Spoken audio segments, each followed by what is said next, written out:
I'm Anne Riddell. Are you looking to go green with some glamour? We've got earth-friendly options to help you get gorgeous. Straight ahead on Science and You.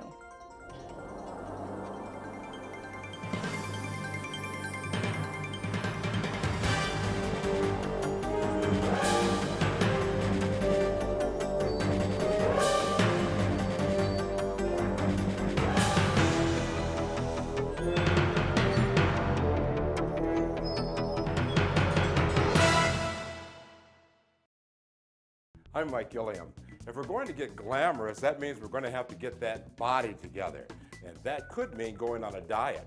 But what will work best? To get some answers, we went to an expert who's going to show us how to get on the path to getting lean. That's ahead on Science and You. I'm Donna Hanover. You can't just wish your wrinkles away, but new scientific developments are helping people look amazingly youthful. Check it out ahead on Science and You. I'm Anne Riddell. Are you looking to go green with some glamour? We've got earth-friendly options to help you get gorgeous. Straight ahead on Science and You. Hi, I'm Tinabeth Pina. What would you say if I told you you could appear more glamorous just by wearing a particular color? The science behind why ahead on Science and You. Hi, I'm Ernabel Demillo for Science and You. So you have a big test tomorrow or an important presentation and you have to stay sharp and focused. So can this bottle of specialty water be the answer? I'll have that story coming up on Science and You. I'm Gilliam. You can't really talk about glamour without talking about body image. Whenever you talk about the body, we're talking head to toe. And whenever that conversation comes up, invariably, you end up talking about shedding a few extra pounds or dieting. They look so good. Celebrities on the red carpet, thin and gorgeous. But how does the average guy or gal even come close to looking like this when there's no way you can spend 6 hours a day in the gym and afford a live-in nutritionist or chef to prepare your meals? Well, maybe you can. Meet Linda Sasson, a nutrition expert who's also a professor at NYU. She knows her way around diets and even helped to rank them in a recent study. Okay, so I want to lose weight. Where do we start, though? I mean, there's so many diets out there that I think it's difficult to even make a decision where you want to start. The key is to eat foods you enjoy and choose a diet that is comprised of foods that you like and that you'll eat every day and that you look forward to. That's the most important thing. And you need to eat less food than you normally eat, because then your body is going to start to use its own energy stores, your fat, for energy. So we have to eat less. You could be on any diet you want, but if you're not eating less food than your body needs, you're not going to lose weight. The other thing is you need to start to be more active. So just to move more, be more physically active, and that's going to make you feel good, and it's going to make you look better, and you're going to lose weight quicker. You looked at a number of diets and you rated them. And one of the top-rated diets was the DASH diet. Tell me about that. Okay, the DASH diet is a great diet. Originally, the DASH diet is for people to lower their hypertension or high blood pressure. It's the diet that all of us should be on because it includes all the food groups: fruit, vegetables, whole grains, dairy products, meats, chicken, nuts. Sasson says everything on the table will make you look and feel better. And one of the tricks is to go for lots of different colors in your fresh foods. And she says gravitate towards lean meats, fish, and chicken, a great source of protein. Then we look at grains, rice, pasta, whole grain breads. These are foods that are eliminated on a lot of these popular diets. Right. But they're very important to many of us. In the DASH diet, you're allowed to eat them. So you can have your pasta in Absolutely. this diet? Absolutely. Potatoes? Absolutely. The key is portion control. A smaller amount of pasta combined with other veggies is a better alternative to a huge bowl of pasta, and she says move towards olive oil and change up your seasonings. Something else that's really important is to learn to flavor our foods with lots of different spices. Sasson says they actually add nutrients and active compounds, leading to a healthier you. How about the Mediterranean diet? It's not just a diet, it's a way of life. Basically 3 meals a day, and it's sitting down to eat, not eating on the run. And that's what one of the hallmarks was of the Mediterranean diet when they were studying it to see the health benefits, that people sat down and had actually a glass of wine with their meal, And you're basically eating these types of foods as well. It's more like a condiment. Now, what about the commercial diets? A lot of people talk about Weight Watchers, and I know that's ranked very highly. It is, it is. I think Weight Watchers is a great diet. It's wonderful because, first of all, there's a support system. It's a way for an individual to keep track of how much they're eating by deducting points every time they eat. So it's a great way to start to learn about portion size, how much you need to eat. Now, a couple of other notes to remember. Meat portions should be the size of your fist and as thick as a deck of cards. A glass of wine or two is okay and could even help the heart.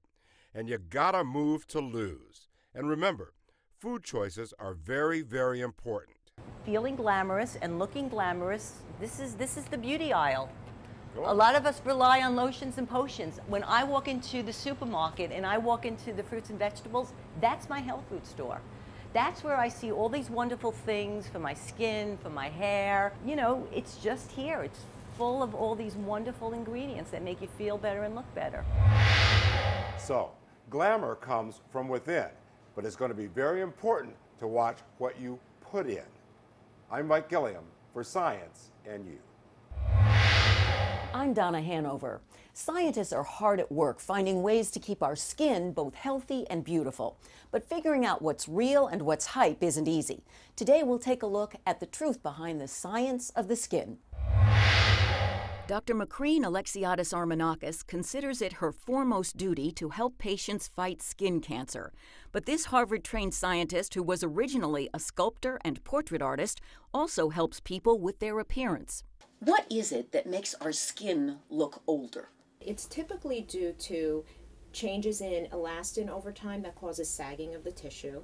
And the other main cause of skin aging is sun exposure. In that case, aging manifests as the accumulation of wrinkles, brown spots, broken capillaries, and abnormal growths. She says the original lasers for skin resurfacing ran the risk of infection, scarring, and lightening of the tissue. But now stem cells in the skin can be protected with Fraxel devices like fractional radiofrequency, known as E' or evolastin. Dr. Alexiadis Armenakis was the lead investigator for the FDA trials. E' and evolastin are a huge step forward for a number of reasons. The energy of the device is released here into the second layer of skin, and that is what turns on the collagen-making cells and the elastin-making cells to generate new collagen and elastin. And by the way, the results accumulate over 1 year. So what happens is you look younger and younger and younger over the course of a year. Up until now, the reason we didn't get like the phenomenal results that we wanted to was because we didn't want to have the risk of a burn to the epidermis or the outer skin. By putting the energy into the tissue using very fine hair-like needles, we bypass the skin surface and keep that safe. Here's the handpiece. The needles come out of here on the tip, and this is what goes onto the skin surface, okay, to treat. You want to achieve 150 insertions minimum. The needles are programmed not to fire if they're in the wrong location. If it's in the hands of a laser specialist, it has safeguards in place that make it much safer, much safer than a lot of the other technologies that have come through. In blind studies, a half-hour treatment was shown to give a third the benefit of a facelift without the patient ever going under the knife. Here's a perfect example of a patient who at baseline has both wrinkles and skin laxity. And you can see that the neck is starting to get redundant, so she's having some jowling and redundancy in the neck. What is causing her to look better 3 months later? There are two main factors. Evolastin is increasing the amount of collagen, and that's what's decreasing the wrinkles. But number two, it's increasing elastin, and that's what's tightening the jawline and tightening up the sagging of the tissue. And the results last, because I did the original trials back in 2007, and those patients have maintained those results. So it's not like it's something that wears off. You are permanently younger looking for the rest of your life. E' is not for everyone. For people with sun damage but not much sagging, there are other energy-based treatments, and injectables are an option. There are two main types. So what Botox does is it weakens the muscle so it can't make those frown lines. And as a result, it gives the skin a chance to replenish that area, and actually those wrinkles get to diminish over time. The other is what we call the fillers. The safest And by far the most highly used fillers are what we call hyaluronic acid fillers. When we started with fillers in the 80s, the work was done with bovine collagen, collagen from cows. Nobody uses that anymore because of risk of allergy and other such risks. We then started to use a human-derived collagen. That's also not used that much. It just doesn't last long enough. She's created a cream called 37 Actives based on her research, but says whatever you apply, try to make sure the chemists have used something like liposome bubbles to encapsulate the ingredients so they won't be diminished by oxygen as soon as the jar is opened. You can also get a lot of these substances internally by including leafy green vegetables, berries, red grapes, green tea, and either fish or flaxseed in your diet. And 8 glasses of fluid daily fights dehydration of the skin. Doctors say that looking a little younger often makes people feel younger, and so they engage in more physical activities that keep them vibrant. It turns out that the pursuit of beautiful skin can have benefits far beyond the chance to look a bit more glamorous. I'm Donna Hanover for Science and You. I'm Anne Riddell. If you think green living might not be glamorous, think again. When it comes to beauty, there are lots of options that are fashionable and earth-friendly. Take a look. Veteran hairstylist Joe Murray knew something had to give. His profession was making him sick. About 20 years in, I realized I have to find a much cleaner environment for me. I was having a problem. If I wanted to stay in this industry, I had to find a better way to do it. For Joe, that better way is Hale, his organic, clean air salon where natural products take the place of more traditional choices. We're a clean air salon, so we use no ammonia in our products, and we don't spray any aerosols in the air. So hairspray? Hairspray, I have a special room built in the back for hairspray or anything somewhat questionable. If we have to bring any sort of chemical in, it's done in a vented room in the back. Yes, you heard that right, a special room for hairspray. But the question a lot of us might have, can I go green and still look great? Grace Lee, one of Joe's clients, says yes, absolutely. I'm a total convert, yeah. Joe does a fabulous job. He cuts my hair well. I love the color that he does for my hair, and I don't have to worry about any of the chemical side effects. So much of a convert, Grace, who's also a new mom, developed a line of all-natural, vegan shampoo and body products for pregnant women called 9 Naturals. All of our ingredients are plant-based, and none of the ingredients use any animal byproducts. From your hair to your face, or in this case, my face. Makeup artist Nick London believes green can get you gorgeous with products that are better for the planet. He tried some out on me. It's not your mom's makeup anymore, you know. We're becoming more of I think, an eco-friendly global world now. For starters, check out this environmentally friendly makeup sponge, Beauty Blender. It's reusable, so it comes with its own cleanser. You can clean it and reuse it. As opposed to all the ones you use. As opposed to, yes, the throwaway sponges, which tend to just add up in the landfills. These are brushes that don't use any animal fibers in them. They are made of recycled product. I'm hearing more and more artists talking about how, celebrities are requesting eco-friendly or animal-free brushes for makeovers and makeup.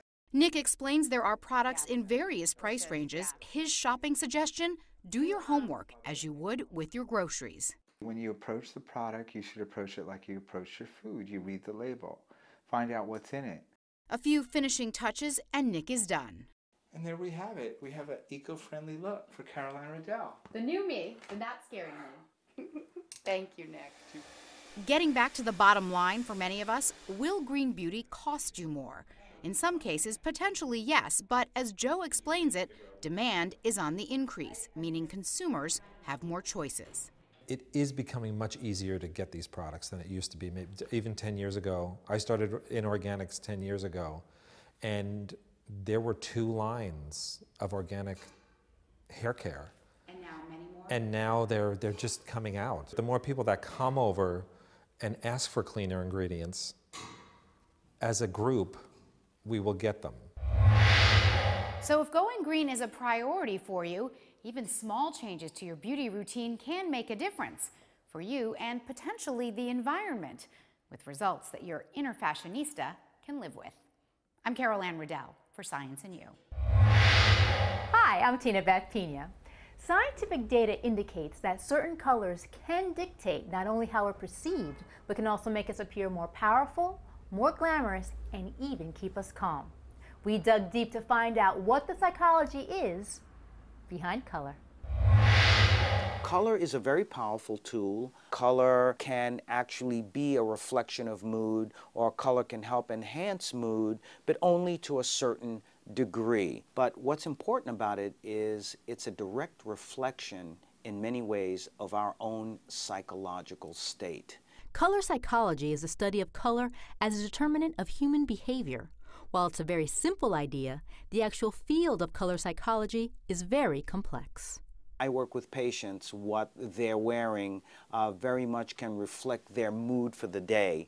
And we can look at this in two ways. It can be a conscious process or an unconscious process. When we're getting dressed in the morning, for example, before we go out to work or whatever we're doing, we choose certain colors consciously because it may reflect how we're feeling at that particular time, or we want to wear something that will bring out more of a particular mood that we're feeling. So if we're feeling very happy, we may wear something that's very intense, such as a red. If we're feeling more energy, we might wear something that is more orangey. We look at that color and we just instinctively know that it's a color that we react well to, we put it on, and we feel good in it.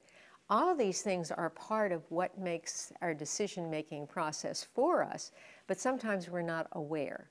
Sometimes we're very aware that we're reaching for a color for a given reason.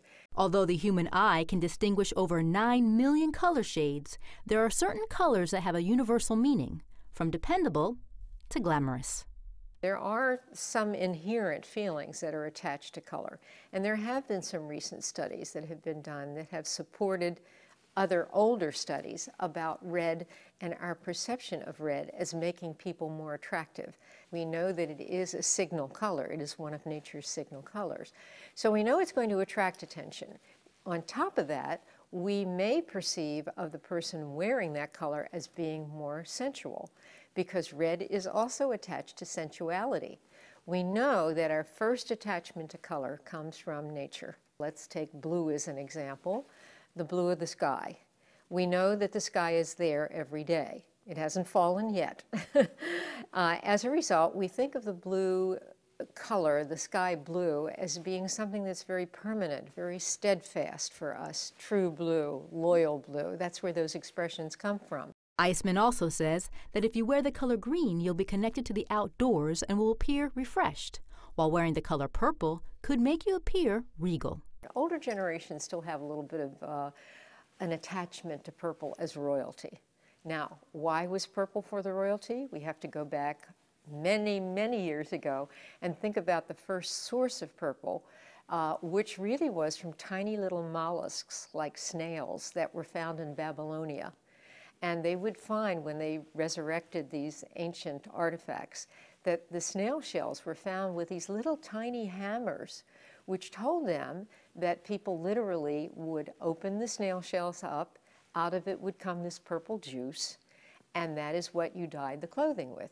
Well, now you can imagine how labor-intensive that was, and how it would take a king, a member of royalty, to be able to afford to hire that many people to take those tiny little hammers and open up the mollusks and use the juice. Throughout history, color theorists have attempted to explain the scientific and psychological aspects of color.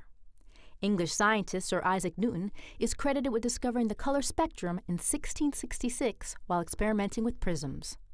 But what happens when you start mixing the primary colors Newton discovered to create different shades? When you look at orange, for example, orange is the outcome of red and yellow in pigment, in dyes, and that sort of thing. And so as a result, you're getting the qualities that imbue both of those colors, but you're putting it together in yet another color. So you're getting the excitement, dynamism, sensuality, danger of red, and you are combining it with the warmth, that character of yellow. So you're getting a color that's a bit more approachable than the mother color red. Not necessarily danger. We do have to pay attention to it because it's got that red-yellow advancing effect on us physiologically. But at the same time, it's a color that's not taken quite as seriously as red is because it's kind of tempered a little bit. It's a marriage of two colors as opposed to being just the one primary color. We don't quite understand all of the psychological mechanisms, but we know that they work. We know restaurants use certain colors, such as reds, to make people feel much warmer and stay in the restaurant, and certainly to eat and buy more. Supermarkets may use certain colors as well as scents to attract people to come in. So certainly we are perfecting the science of color in order to manipulate human behavior. Some alternative treatments use color to promote healing through the ancient art of chromotherapy, which uses light in the form of color to balance one's energy. I'm Tinabeth Pina for Science and You. Your inner environmentalist and your inner fashionista do not have to be in conflict. That's what we were saying, right? No, they don't. Not right now. There's lots of choices. There's a lot of choices. You can be fashionable, but you can be green. Exactly. Vintage clothes, you are buying pre-loved clothes, post-consumer. You know, it's things, you don't have to buy something that has taken any energy to make. You know, it's already made. It's been sitting around for a while. There are older designers that used to make things so beautifully. A lot of people, what they're actually doing, which is another great new thing that's happening in the eco industry, is that people are getting these clothes and they're just restructuring them to make them a little hipper, a little not so retro. Maybe, you know, I'll go and buy a pair of eco shoes. They're great eco shoes out there. Tom's eco shoes. You know, they're great. They're doing great things for kids, and they look fantastic and they're really comfortable. And Melissa shoes, they're like, you know, recycled rubber, and they're fantastic. They're so comfortable and they're really stylish.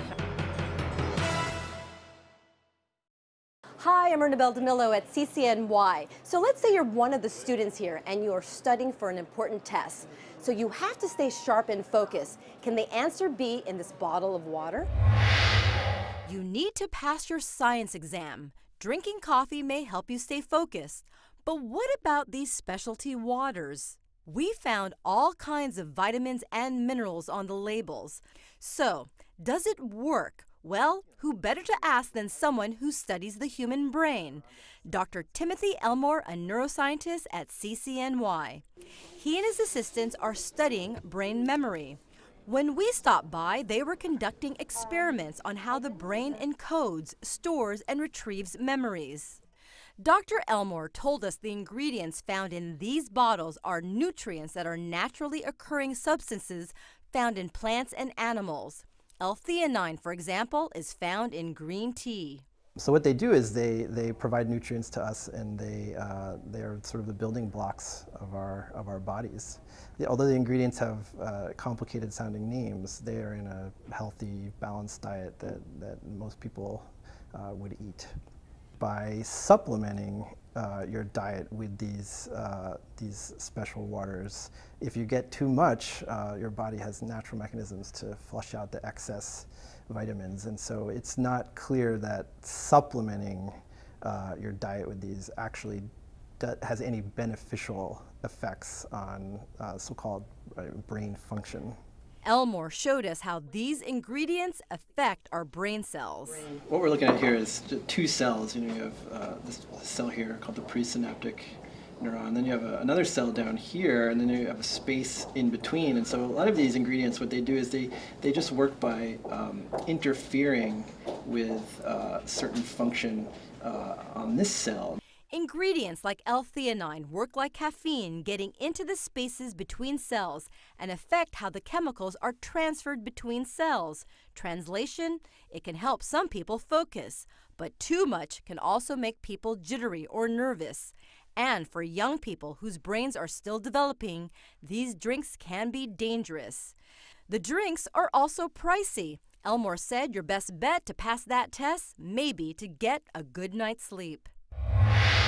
So maybe the smart ones here are the companies behind these drinks.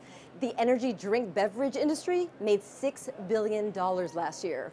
I'm Ernabel Demillo for Science and You. That's our show. Thanks for watching. I'm Anne Riddell. We'll see you next time on Science and You.